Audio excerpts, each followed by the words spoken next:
अमृता देवी बिश्नोई एक बहुत ही अद्भुत महिला थी।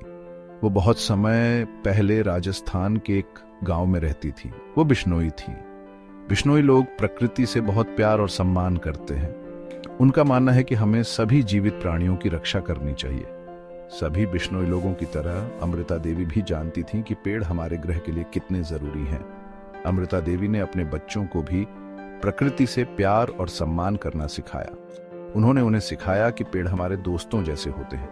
वो हमें तेज धूप से छाया देते हैं, वो हमें सांस लेने के लिए शुद्ध हवा देते हैं। हमें उनकी रक्षा करनी चाहिए। खेजड़ी का पेड़ बिश्नोई लोगों के लिए बहुत खास होता है। ये एक मजबूत पेड़ है जो रेगिस्तान में भी उग सकता है। ये छाया देता है और इसकी पत्तियां जानवरों के लिए भोजन का काम करती हैं। खेजड़ी का पेड़ रेगिस्तान में लोगों और जानवरों की मदद करता है। बिश्नोई लोग जानते थे कि खेजड़ी के पेड़ों के बिना उनकी जमीन रेगिस्तान बन जाएगी। एक दिन राजा के आदमी अमृता देवी के गांव में आए। वो खेजड़ी के पेड़ों को काटना चाहते थे। राजा को अपने महल बनाने के लिए लकड़ी की जरूरत थी, लेकिन अमृता देवी जानती थीं कि पेड़ों को काटना गलत होगा। अमृता देवी ने राजा के आदमियों को समझाने की कोशिश की। उन्होंने उन्हें बताया कि पेड़ उनके जीवन के लिए कितने महत्वपूर्ण हैं।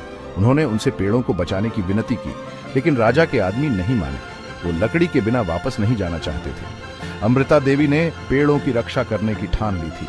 उन्होंने एक बड़ा फैसला लिया। वो एक खेजड़ी के पेड़ से चिपक गई। उन्होंने राजा के आदमियों से कहा, अगर तुम इस पेड़ को काटना चाहते हो तो पहले मुझे काटना होगा। अमृता देवी की बेटियों ने अपनी मां की बहादुरी देखी।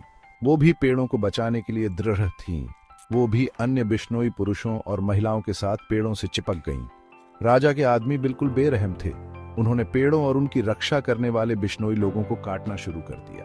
उस दिन अमृता देवी और उनकी बेटियों ने अपने प्राणों की आहुति दे दी। उन्होंने दुनिया को दिखाया कि प्रकृति की रक्षा करना कितना जरूरी है। उनकी कहानी हमें याद दिलाती है कि हमें अमृता देवी जैसा बनना चाहिए। हमें अपने पेड़ों और जंगलों की रक्षा करनी चाहिए।